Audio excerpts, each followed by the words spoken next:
I feel sorry here for Jakob Plasek, who's fought his heart out, but Prinisil, brilliant performance, final set, serving for it.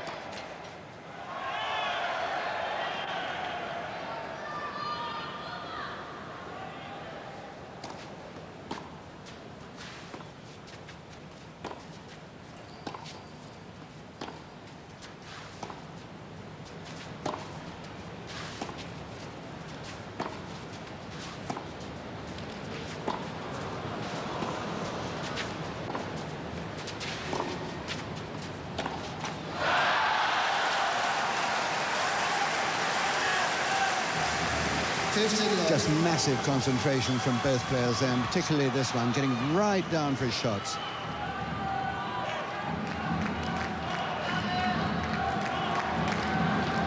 Players are ready, thank you.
Didn't quite get it up on that first volley.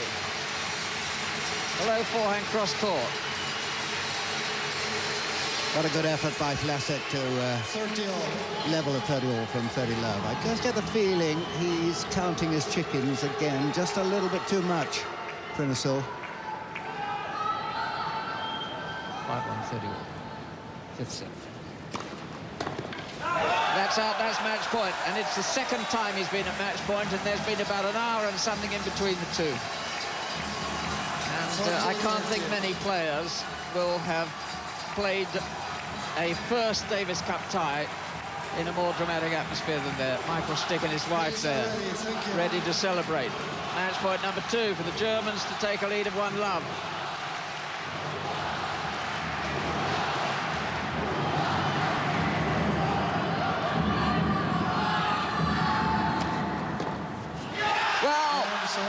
Stick knows what it's like to fail when you've had a match point. He had 9 in Moscow in the semi-finals last year. That was a wonderful performance, really, of great courage and persistence by David Prinisil. He had to rouse himself from his misery, and he's managed to do so. Yeah, terrific effort by Prinisil there. How wonderful he must feel, and how really rather awful Jakob Plasek must feel with his great experience. But he put up a terrific fight, and I think the winning of this match by Germany could set this whole tie alight. Germans 1 up after 3 1/4 hours in the opening rubber. Well, after that performance from Prinisil, who really needs Boris Becker? Peter Fleming, that was a hell of a debut, wasn't it? That was a great match. It was really exciting just to sit here and watch. It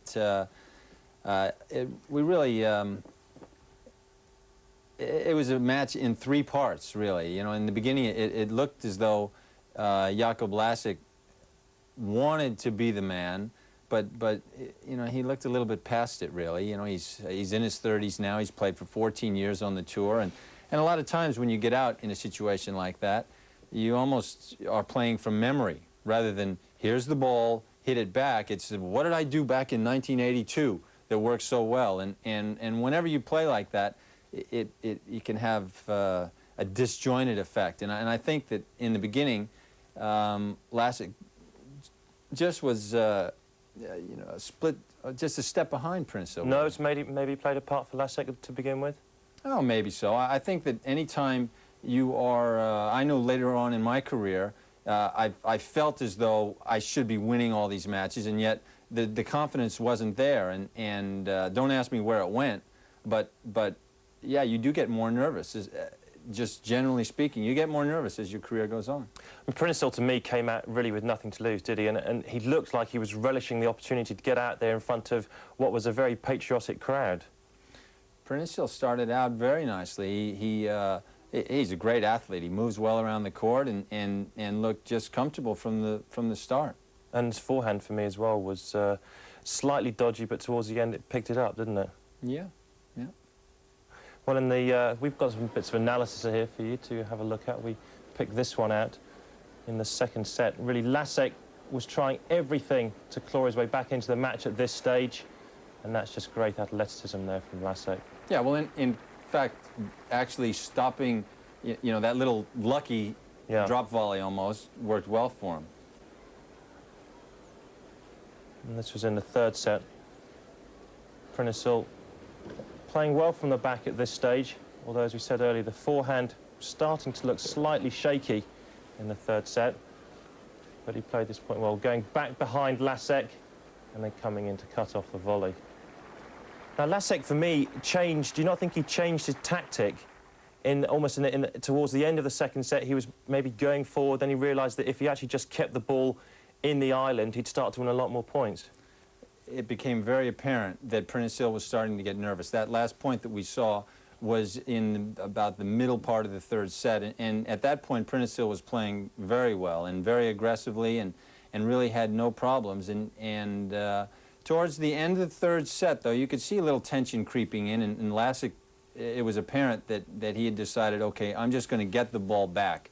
Rather than trying to serve and volley, I'm going to play a patient sort of game and see if Prenisil's, if I can find a chink in his armor. And we did see a dramatic downturn in Prenisil's forehand. I mean, he couldn't hit his hat for a while, and really, from hitting aggressive shots and sneaking in behind them, as we saw there, suddenly he was in big trouble. And you know, it's interesting. I think what happened there is that Prenisil got tired. You know, he got mentally tired. Physically, you could see he was still running full bore in the fifth set. So a five-set tennis match like this is a bit like a football match. It's like being on a roller coaster, isn't it? Almost momentum changes, and Prenisil was rolling and probably is not used to playing at a very high intensity level over 5 sets. And somewhere in the third set, the crowd got behind Lasek, and all of a sudden, Prenisil is looking at a big wall, and he had a chance to win his match point, and maybe he wasn't, excuse me, maybe he wasn't focused as well as he would have liked to have been, and then he was in big trouble. Now, how important is that crowd support for Lasek? For me, it was you know, starting to get on top of Prenisil. After he lost that match point, as you said, he came right the way down again and almost think he said, my God, I've got to start all over again. When Lasek got back to 5-all in the third, it's anyone's match, because you could see in Prenisil's face that he was scared, and he really did not want to be there. And Lasek, you could also see that going through his mind, okay, I'm putting the pressure on. If I win this set, I'm in the match, and we start over. And really, Prenisil, after Lasek won the third set, Prenisil was exhausted. Yeah. You know, we'll see. But his forehand actually started to find its mark there, didn't it? The beginning of the fourth set and then into the fifth set. Well, yeah, it looked as though he might try to get it back together. I mean, a lot of times you can get the momentum back. Just starting a new set means you forget about the nerves you had, and it looked as though that was going to happen here. Prenisil that was a really nicely stroked forehand. And I thought that maybe that was going to turn it around for him. Yeah, I mean, that was to get the break back in the fourth set. Lasek got the early break to lead 1-0 and then lost his serve again. But Lasek did play excellent tennis in that fourth set especially. And this point is great. You can see he was in full flow. And that shot, I mean, you do not see that shot often. Watch this. This is a sand iron. He just slid right under that. And I promise you, Jakub Lasek will not hit 10 drop shots like that in his career, in a match, in a big match like that. So he was in full flow, and suddenly at the start of the fifth set, now it's even, and everyone's thinking, well, okay, Lasek's in the driver's seat.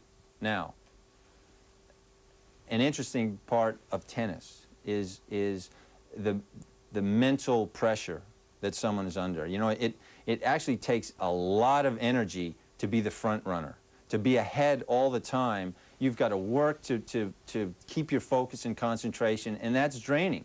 And for Prentisil really played 2 sets where there was no pressure on him. There's very little pressure in being behind. And I think what we saw is when Prentisil sort of gathered himself together and put some pressure on Lasik, in the end, that Jakob was gone. He was very tired. Are you surprised at how resilient Prentisil was? I mean, Davis Cup debut, 2 sets love up, loses the next 2, and for me, I mean, I put my money on Lasik straight away. He has a 32-18 career singles win in Davis Cup. Experience is vastly in his favour, but Prentisil just hung in there. Yeah, Prentisil's a good player. You know, he's a good player, and he's physically very strong, and he's hung in there, and you have to give him a lot of credit. But there are different pressures. I think we've got to try and put across it. There are different pressures in Davis Cup, and for me, for Prentisil to be, for the first time playing for his country, to be able to come back like that, I thought was absolutely superb.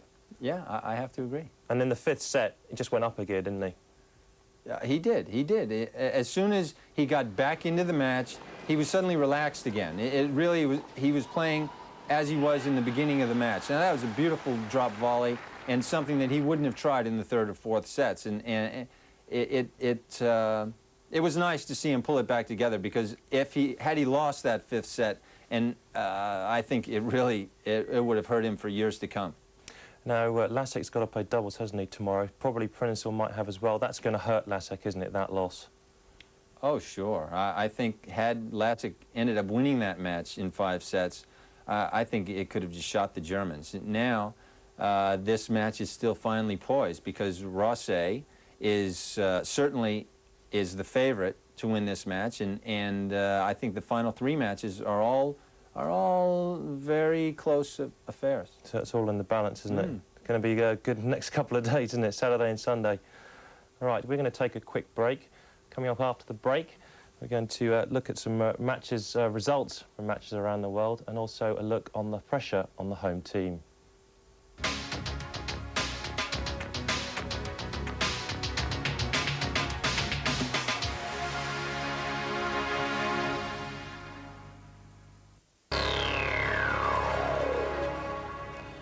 And welcome back. Right, there's been some other results going along in the world group around the world. Let's take a look at those results. Italy against Russia.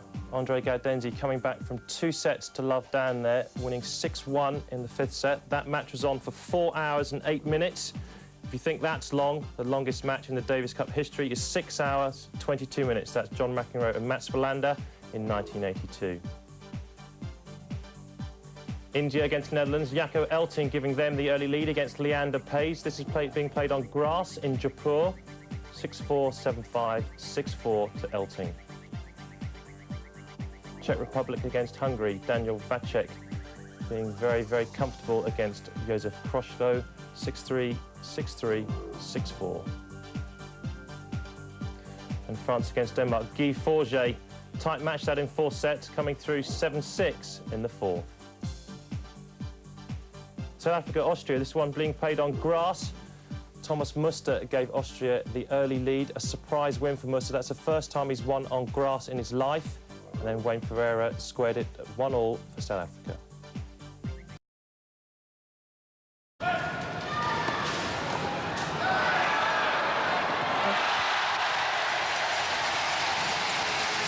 Didn't quite get it up on that first volley. A low forehand cross court. What a good effort by Lasik to level a 30-all from 30 love. I just get the feeling he's counting his chickens again just a little bit too much, Prentisil.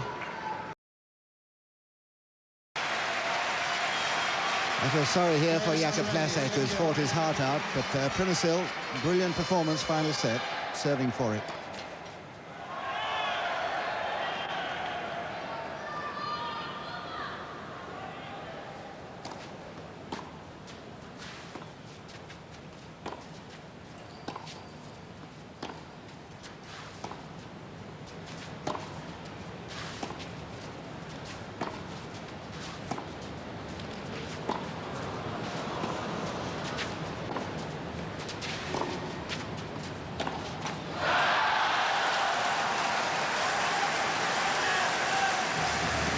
15 love. Just massive concentration from both players there, and particularly this one, getting right down for his shots.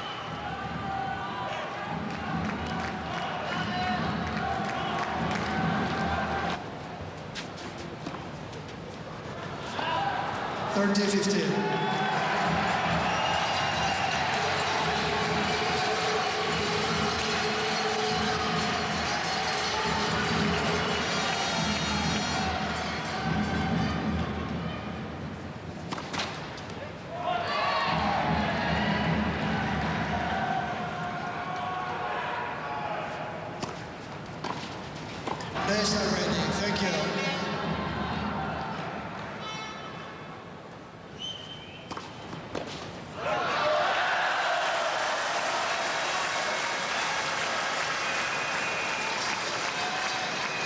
Love.